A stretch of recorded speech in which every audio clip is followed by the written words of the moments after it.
At a time when the need for volunteers has never been greater, a Bangor organization is making it easier to help out. Since 1969, Literacy Volunteers of Bangor has relied on people giving their time to work with adults on basic English skills and learning English as a second language. Serving about 170 people annually, the nonprofit is hoping to increase students by 30 next year.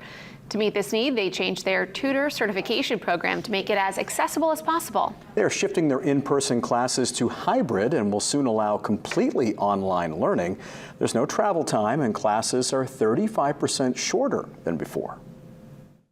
We definitely want people to feel prepared, and we want to give them some basic pieces of information that are really grounding in terms of being able to help someone read or speak English. But with a desire to help, we just don't want the certification to stand in the way of that, and we want to make it as easy as possible.